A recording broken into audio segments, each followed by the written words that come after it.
This is the Cozy Kitchen, and I'm your host, Donna. And I'm your host, Sandy, and today we're going to make blueberry scones. Come join us.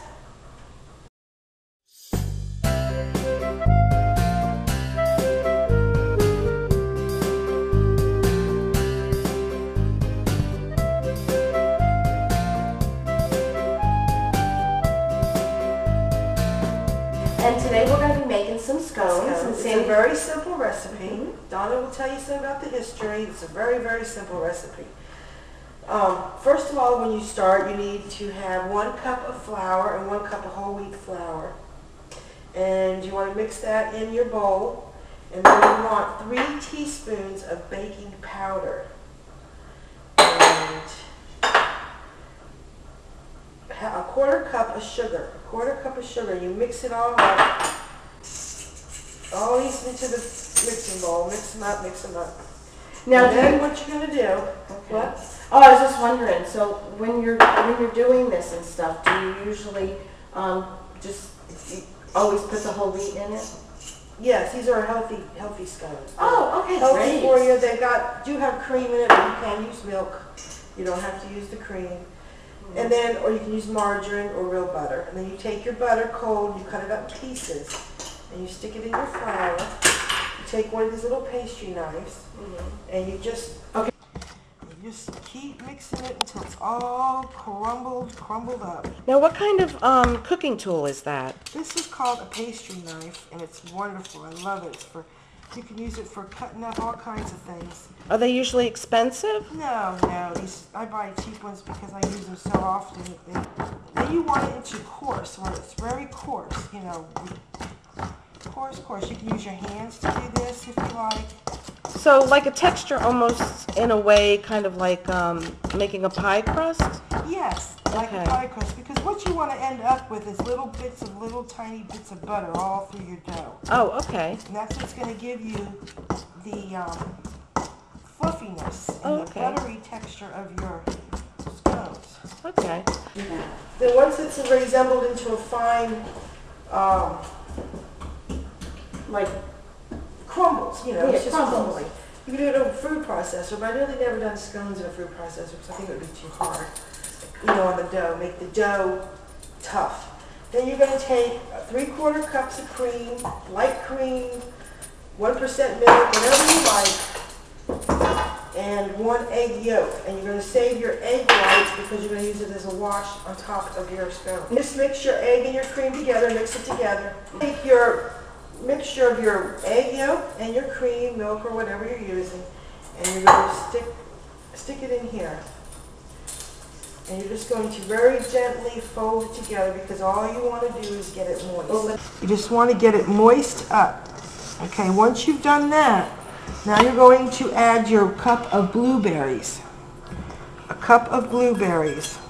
And you gently fold it into that. Just gently fold it in. It's going to look like it's not wet enough. It's like bigger crumbles, but right? It is, because once you start, you're going to pat this together. You want a soft, flaky dough. Right. And the less you mess with it, the better you are.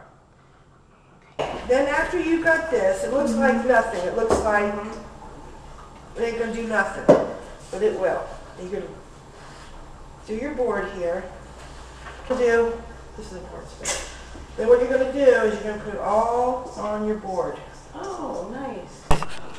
So you're going to pour it onto the board, and it's going to look crumbly, but you're going to stick it together. You're going to pat it down. Okay. And you want to get it. Now the blueberries are going to smash up a little bit, but that's all right. Now, are you going to let that sit, or you just after we do this, we're going to put it on our baking sheet. And then we're going to whisk our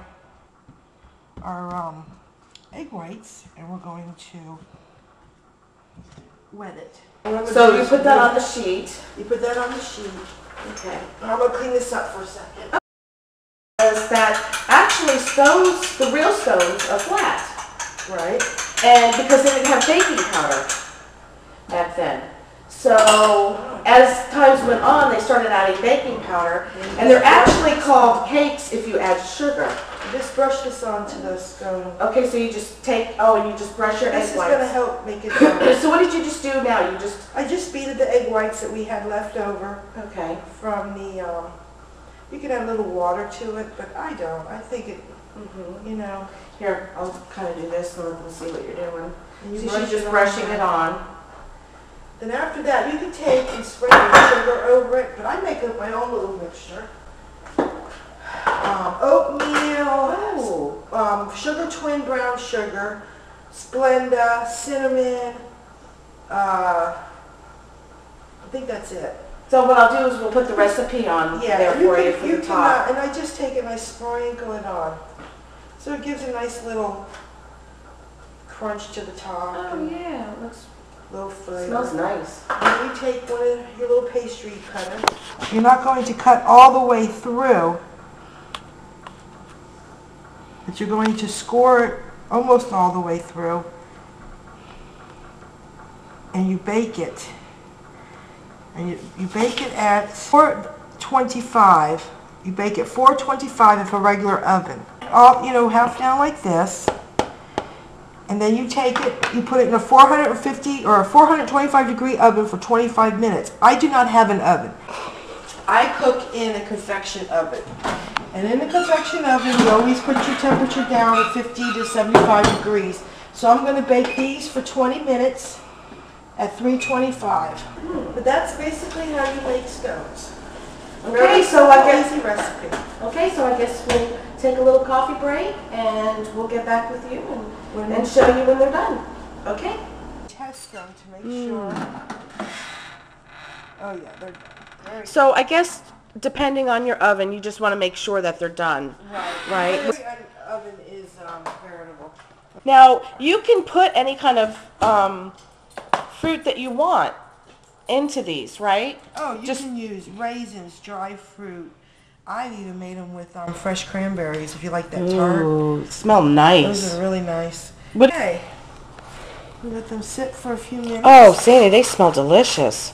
Don't they? Oh. You just kind of, and they're going to be very flaky. And you want them to cool off. So this is something nice that you can do when you're at work and you want to bring something healthy, Oh. God, this is so cinnamon. Take a nice bite of it. Oh my God. This is so good. Good job. Okay. Well, join us next time when we make a Halloween cupcakes. Oh, Halloween With cupcakes. a very mysterious filling. Oh, yummy. Okay, bye.